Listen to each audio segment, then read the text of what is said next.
been asked a lot recently as to whether or not dreams are the same as astral projection, and they're not. You see, a dream is when you end up in your subconscious mind. Your subconscious mind will actually use what I like to call reference material. This material could consist of things that you've seen throughout your waking, ordinary life. This can be content that you've watched on TV, YouTube, arguments that you're having, currently, even any conversations that you're having currently. These can all end up surmounting and creating this amalgamation of an illusionary experience inside of your mind as of a way of your subconscious mind getting you to deal with this reality whilst you're sleeping. That's why people say you should sleep on it. Dreams are very useful when it comes to your psyche. It's incredibly profound when it comes to the level of insight you can actually gain towards yourself as an individual. Your insecurities, your struggles, your inner demons will all be reflected to you inside of your dream state. Astral projections, however, are a different story. Astral projections, you literally slide out of your physical body and experience another dimension of reality. What I decided to do in order to make further sense out of all of this is list 30 ways of which where you can actually determine whether or not one of your experiences have either been a dream or if it's either been an astral projection. This is for those of you who are a little confused. This is for those of you who are a little unsure as to the difference, okay? A lot of the time, people who are unsure, they haven't dabbled with astral projection before. And so they come out from a dream that feels real. And more often than not, they say that that's an astral projection without really having to go through the series of experiences that a person needs to go through first in order to become familiar with the astral realm and the astral body to the extent where they can actually differentiate that astral projection experience from their dream states that they've had within their past. So I got a book here. In this book I wrote down 30 little ways of figuring this out for you to make it really clear for you. And this might take me a while to read out. There are a lot of points here, but I'm going to do my best. And if I choose to take a little break here and then, I will, and I'll continue in a part 2. Or if I'm really up for it, I'll just read the whole thing out. A big part of an astral projection experience, something that doesn't happen as you're falling asleep, is that you will oftentimes hear voices. And this is because as you're falling asleep, you're actually in between worlds if you're not quite mentally unconscious just yet. Okay? As a matter of fact, as you're falling asleep, you do actually separate from your body a little bit. It can be about 2 inches. A lot of people argue on this. They don't really fully have a full understanding as to what's happening. In my opinion, everyone's a bit different. Not everyone on the entire planet is going to separate just 2 inches above or sideways from their body every time that we all go to sleep. Some of you might actually vary in that degree. Because you're slightly separate, you won't be aware of this. You'll be inside your head still, while your bodies are kind of shifting a little bit.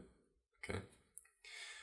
At that point, you'll be completely under sleep paralysis. And sleep paralysis in this case, when you're falling asleep, is when you've literally become oblivious to the fact that you have a physical body because you're so caught up inside of your mind that what's going on in there is distracting you from this external reality. Okay? And so sometimes when that isn't happening up in there and you're sliding a little bit, your attention can actually be outwardly focused. And then you could start hearing voices, and a few other things, which gets me into my second point. Sometimes you can also see faces. If your third eye opens whilst you're in this state, you might end up seeing somebody standing in front of you or kneeling in front of you, while you're laying there in bed. You might see somebody off into the distance of your room. In my case, the last time this happened, I saw somebody walking past my door, and my door was wide open. I went to bed with it closed. Okay, so those are two things down: hearing voices and seeing faces. The third kind of indication that could suggest to you whether or not you're slipping into a dream or if you're slipping into an astral projection is a rotationary feeling. It's when you're lying there and you feel yourself either swaying like you're in a hammock, or you literally rotate, which is strange because what often catches people by surprise is the fact that they're not rotating as if you're turning over in your bed. It's literally as if you're suspended by an axis, and as you rotate, your shoulder goes through the mattress and sometimes even through the wood, the wood frame of your bed. And that's what shocks people. It shocked me when I was younger because my arm also slipped through the bed and I hit something that was underneath, my bed. It doesn't happen, of course, when you're going to sleep because, again, you're completely oblivious of the world. The fourth thing that could happen is that you could end up having visions. Okay, this doesn't happen when you're going to sleep. Matter of fact, when you're going to sleep, the only thing you're going to be seeing is images inside your head, kind of floating by, then fading out. That's the general MO when it comes to those types of internal visuals. When it comes to astral projection visions, however, they are literally, you're there, not paying attention to anything, and then the next second you see a flash of something so unrelated to your life, and yet it's just there. It could be you laying down in the middle of the road, a road that you've never seen before, or sometimes it can be you sitting inside of somebody else's house, only you're sitting on the floor and the house is empty. Maybe you're inside a tiny room and you're not sure why you're there, but there's a TV on. You've never seen that make of TV before. Heck, you could possibly be in a different area of the world where they speak a different language and there's text on the wall in Mandarin. It's so random that your imagination simply couldn't have made it up. Sometimes when you're sleeping, this is the fifth thing, sometimes if somebody's sleeping next to you, you could feel their presence. Oftentimes that presence keeps you up at night. Yeah. Or perhaps if you have kids and you're like hyper aware of every room in your house while you're just lying there in your bed, you can kind of sense what they're doing and you're listening out for little noises. Okay, especially if you have animals out there and they're just not sleeping, you tend to become pretty wary of presences within your space, and this keeps you up at night, which is the main important thing. Because if it didn't keep you up, if you had slipped into a dreamlike state and then had a rocky moment where you just end up being, not Balboa, but I mean like some turbulence in trying to get to sleep, and you're still aware but everything is black, and yet you feel like there's someone else in the room, someone that doesn't feel familiar, and they feel like they're off into the distance. Sometimes, more often than not, they feel like they're staring at you. I don't mean to freak people out, but honestly, when I'm in the astral plane and I see somebody shifting between dimensions, I'm staring at them too, because it's kind of cool to watch, okay? But we tend to pique these things' interests every now and then. And so as you're trying to fall asleep and you feel a presence that's literally looking at you, to such an extent when you can kind of tell what it's doing, standing up, or if it's really close to you, then it's more often than not a case of you being in the astral realm. Now, what will really make this obvious is the fact that when you're in the astral realm, your empathic ability to sense emotions heightens to an extent which is quite unfathomable to somebody who hasn't been to the astral plane yet. So much so to the point where as you're laying there in sleep paralysis, you have yet to move completely into the astral body and get up into this realm to seek out this presence. Just laying there is enough for you to sense and feel what that thing is feeling emotionally. So you can tell if it's a negative being or if it's a positive being or if it's just curious. Sixth comes with the spiritual pressure. I like to call it spiritual pressure, mainly because I watch a lot of supernatural anime, and one of which is Bleach, and they liken the kind of presence that comes with these beings as spiritual pressure. Sometimes when there's a being inside of your space, the pressure can be so heavy that you cannot move. Sometimes they'll do this on purpose. Okay, I met a being that I couldn't actually see, and yet I can feel his presence. I can tell he was there, and he could manipulate a force around me and pick me off the ground. I got real close to him. Well, he pulled me really close to him to the point where I was pretty sure his face was near me, even though, like I said, I couldn't see him. And because I wasn't afraid or anything, he just put me down, and then I left my room. Okay, and then I proceeded to go down the stairs and outside the house once again, where I went off and drifted into the sky. Cool tip about that: if you just feel the wind while you're in the astral realm and get so caught up in that, your astral body begins to feel very light, like the air's going through you, and you end up actually taking off. Sometimes you can be so wrapped up in that sensation that you actually teleport from the ground up into the sky. And then you might slip over a cloud and find that you're quite high. Just don't freak out, just free fall. It's quite fun. Spiritual pressures in relation to dreams, however, they're more to deal with the physical body. If you're trying to astral project and you're focusing on your breathing, that will ground your awareness to your physical body, and that can make you feel very heavy. It will make you feel very hypersensitive to your external environment, more specifically your bed cover.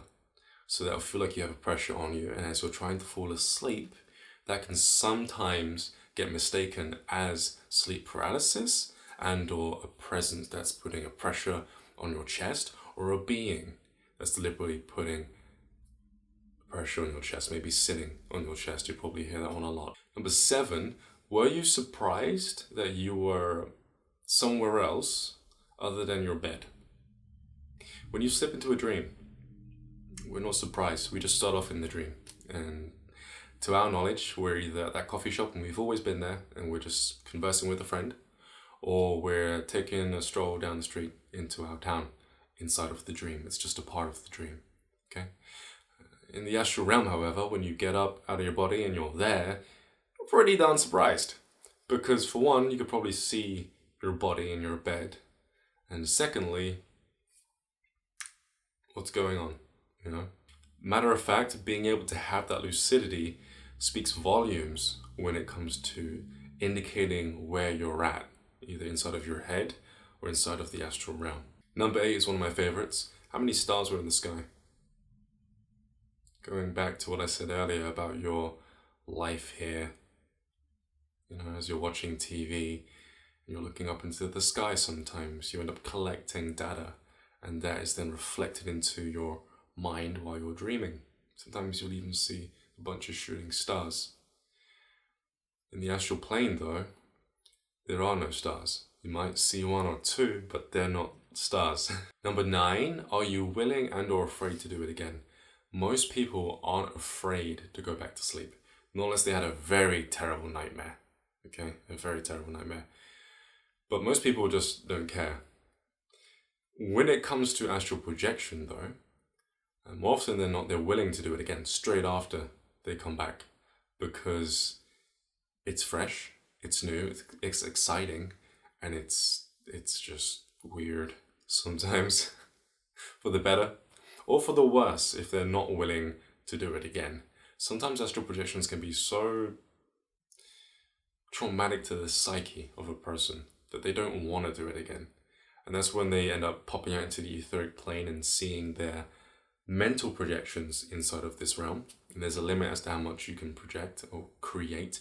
You can't change the structure of the ethers, but you can project things into it. Whereas inside of your head, you can change everything, you know, the structure and the people in it.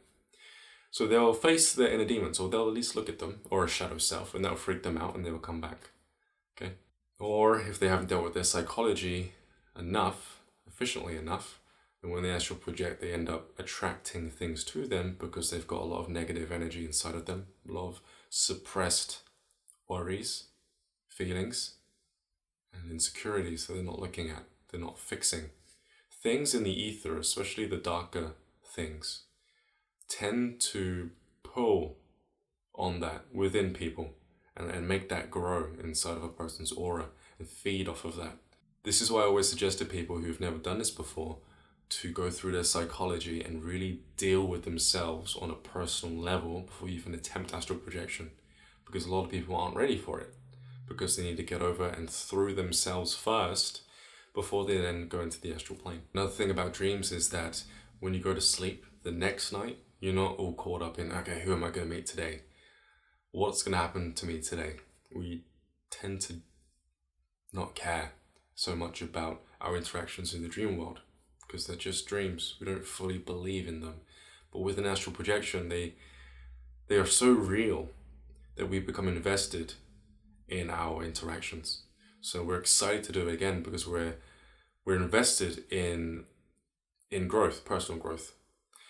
Because when we meet somebody in the astral realm for the first time, we're obviously growing as an individual because now we're getting to meet this other thing, this other being that can teach us something. So there's some excitement there. A lot of people want to go to the astral plane to learn off of spiritual teachers. Or we're just excited to see something that is out of this world. Number 11, if you've had an experience and you're unsure whether or not it was astral projection, ask yourself this question: does it exceed your imagination? Okay. What I just said plays in with your mind, subconscious mind, using everything that you know as reference material. Of course, if you're seeing sacred geometry and things that go outside of your scope of imagination, then that's going to be something other. It's going to come from somewhere else. Okay. So if you can somehow make sense out of what you're seeing and kind of see it as a part of your mind, then you're probably dreaming. If not, then you're way out of there. Number 12 deals with the kind of setup before your experience. Most of the time, if you're really tired beforehand, you're going to fall asleep. Okay? If you're rested and you just feel like taking a nap, oftentimes this is in the middle of the day, then you're more likely to astral project. So if you're unsure about a previous experience, just use those two factors and just keep those in mind for when it comes to summing up your experiences. With number 13, did the things that you bump into, the people that you bumped into, or the places that you visited feel nostalgic? Okay. When we're inside of a dream, we don't care, really. We're here again, coffee shop, family house. It's a part of the storyline of the dream. But when we astral project, something about that person looks familiar. So much so that actually makes you a little bit lucid. Sometimes you can recall memories with that person. And those memories don't fit within your idea of life. They don't fit within this reality. Then you realize, wait a second, I'm somewhere else. And this being was someone I held very dear to me a long time ago. Before this incarnation, if you can actually pull memories from that being whilst you're in the astral plane. And so nostalgic places kind of work the same way. You've probably spent a long time in that place before. Or maybe in another dimension, you spent a very long period of time in that plane of space because you were a multi-dimensional being living in a multi-dimensional realm. Okay? A dimension that would bend every now and then, and things would pop in and out, and you spent the majority of your existence there, which far exceeded your existence here. And then when you leave the body and you go back there, things look familiar. And then you start to remember that, wait a second, I spent a long time here. Okay. I remember your face, I remember your face, I remember what you look like, I remember this house or this part of the building. This is my past life. This is a past existence. I wouldn't even call it a life. I'm going off of my experiences on DMT and Ayahuasca here. With number 15, the easiest way to find out whether or not you were either dreaming or astral projecting is to look at when you did it. So if you did it later on within the day, then you're more likely to fall asleep. Okay. If you do it within the middle of the day, you're more likely to astral project. And if you had an experience within the morning, you're more likely to have fallen back into a dream. Number 16 and number 17. Did you feel the separation? That's very important. Almost every astral projection out here feels that separation more often than not, way more often than not, okay? With number 17, I'd say, did you fall unconscious? If you fell unconscious, then you would have fallen asleep. With dreaming, going into 18 now, everything seems to have a purpose, okay? So if you've been thinking, or if you've been under the impression that you've been astral projecting the entire time, then just contemplate this. When you were in your experience, did everything feel like it had a purpose? Because if it did, then you're probably dreaming. More often than not dreaming. This is saying that if you fall unconscious and you end up just going along with a storyline and it feels like everything has a reason for being, then it's because you're inside your subconscious mind and your subconscious mind is trying to get you to recognize certain things. There's a storyline there that it's put you under, okay? When you astral project, however, you just come out of your body, you slide out. There is no purpose to the etheric realm, not really. To the astral plane that you slip into, the one right next to this, it's just your room. You're just in that realm. It doesn't feel like you're being drawn to carry out something until you see something that requires of you your time and attention. You'll say, hey, come with me, I'll take you to this other realm. I need to teach you something. They'll then take you to that plane of existence. Now you're in a place that has purpose. You're being shown by this spirit guide a series of things for a reason. Was your attention drawn to the environment or not? You see, if you've had an experience that you're still wanting to believe is astral projection, or that you're unsure about, okay, just look at it like this. If you are drawn to your environment, you're more likely than not astral projecting. Again, going into when we fall asleep, we don't care about many things, the people we're talking to, and with that, the environment that we're in. When we astral project as astral projectioners, we're not under the assumption that we have a heart, a liver, lungs, a throat. Camera and audio cut out earlier on this morning, so I'm gonna have to do the next 10 right now. I've actually made this video 4 times already. That's why it's taken so long to upload. I have been doing it. It's just not quite turning out the way I want it to. Continuing with point 20. When I dream, and this is often the case for many people as well, they are under the assumption that that dream body has, well, not just limbs, but a heart, intestinal tract, lungs, legs that have muscles and tendons for them to run away from or to things within their dream. That's an automatic assumption when you go inside of the dream because you're abiding by the rules of that dream. Okay, you're literally becoming influenced by the dream to think as such. In the astral plane, however, that is not the case. In the astral plane, you come out and you're often quite taken aback as to the fact that you can see through your hand or that you look quite non-corporeal, if that is the correct term for it. You look invisible, okay? Not unless you're a very, very new beginner. If you're a very, very new beginner and you can't separate properly, your astral body and this physical body will malfunction. Okay, you won't die, but it will bounce back and forth really fast. So fast, in fact, to the point where you start panicking whilst you're in your body, and then you quickly astral project. And you come back and you panic whilst you're in your body, and you quickly astral project. And so you feel like your heart's going like a jackrabbit. Number 21, did it feel like you had an underlying purpose right from the start, which would have been from the middle of the dream? Okay. Usually, if you do feel like you are supposed to be doing something, you have a specific goal, it's because that goal has been bestowed upon you by your subconscious mind. You're playing a role inside of that dream, inside of your dream. That doesn't happen in the astral realm. In the astral realm, you slide out, and then from there you think, okay, what should I do next? Number 22, how long were you out for? Astral projection usually takes about an hour to an hour and a half. 2 hours tops, okay? Anything over that you were probably dreaming. Number 23, when you woke up, did it feel like you came from inside of yourself, or did it feel like you had just arrived here? That's pretty self-explanatory.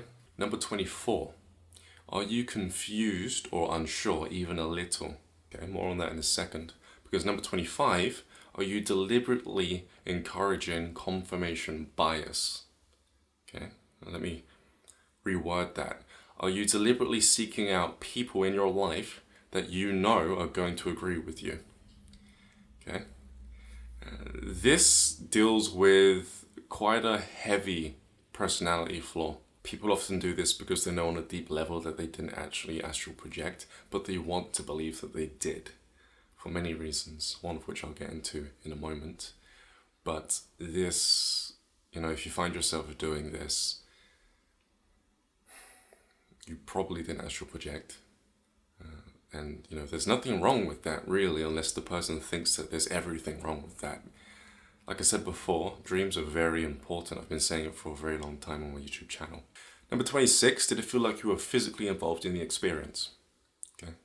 The reason as to why you can have an experience like a dream and then come back with your heart pounding is because your subconscious mind, like I've said before, uses this real world as a reference point. Your workouts, how you run, how you walk, and then that's projected into your dream state. And sometimes you don't fully disconnect with your body. Sometimes your body doesn't produce enough melanin in your body in order for your physical body to be completely paralyzed. You've probably seen the video on YouTube where the dog is running, then it gets up and it runs into the wall. Okay, case in point. Doesn't happen in astral projections. In astral projections, your body is out. When it comes to number 27, this touches upon the same type of individual who will be into confirmation biasing their ordeal.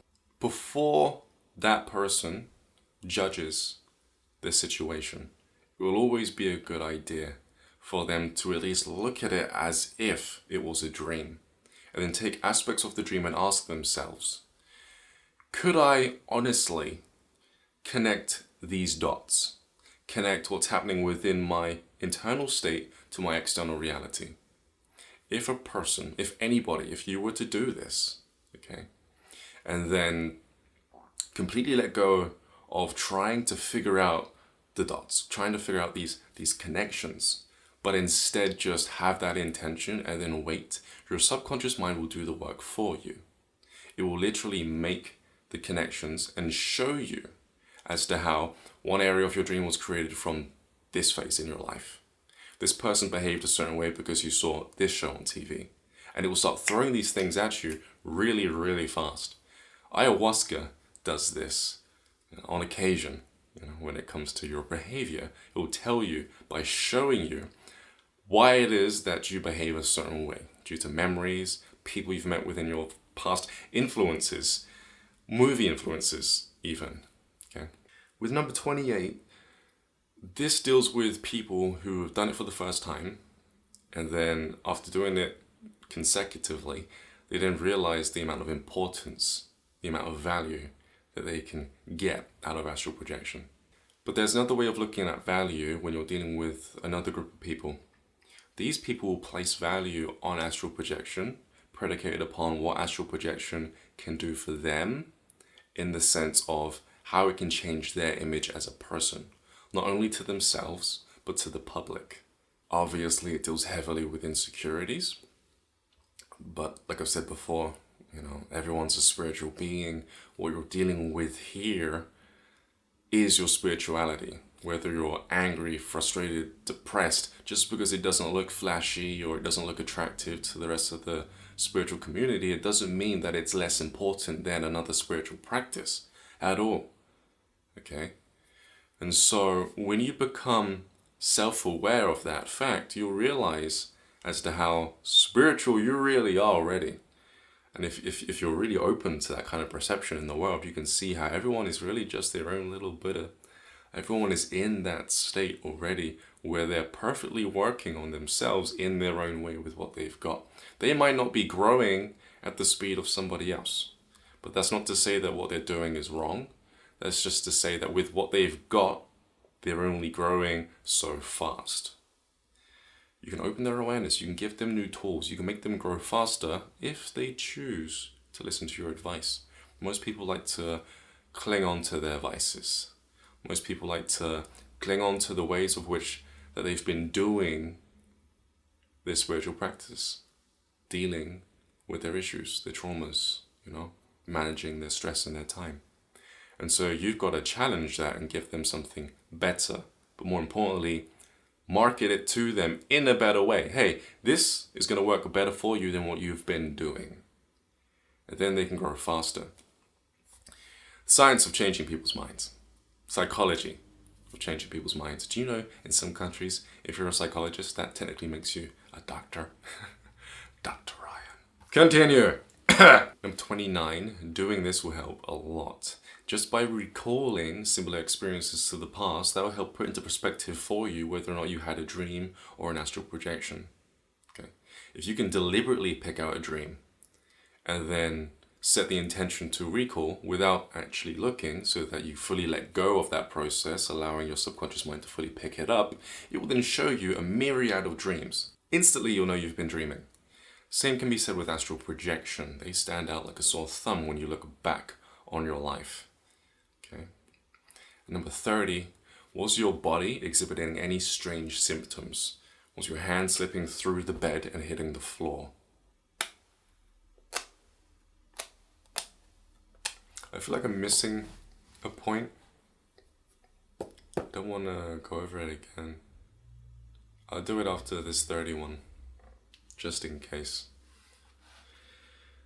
Yeah, so your body can exhibit weird symptoms. Sometimes your astral hand can stretch and be by your wardrobe or your door. Maybe you're looking for your phone and then you find that you're actually holding the door handle. You open your eyes and your arm is stretched like Mr. Fantastic out of the Fantastic Four. It's kind of disorientating, kind of strange in the beginning. Or your face can be about 2 inches away from your ceiling. Try not to freak out. It took me a while not to freak out. I had this happen to me about 3 times before I got the gist as to what was happening. That's it! These are 30 ways of figuring out whether or not you've been dreaming or astral projection. My name is Ryan JC. Ryan James Cropper. Subscribe to my YouTube channel for more videos like this, and don't forget to hit that bell button right next to the subscribe button in order to get notified of new videos that are being released on my YouTube channel, either weekly or monthly, depending on my time schedule and what I'm involved in. You can also check out ryancropper.com in order to buy an online video course as to how to astral project, and I'll put the link in the description below, or you can type it up in the address bar above. I'll speak to you pretty soon. Peace.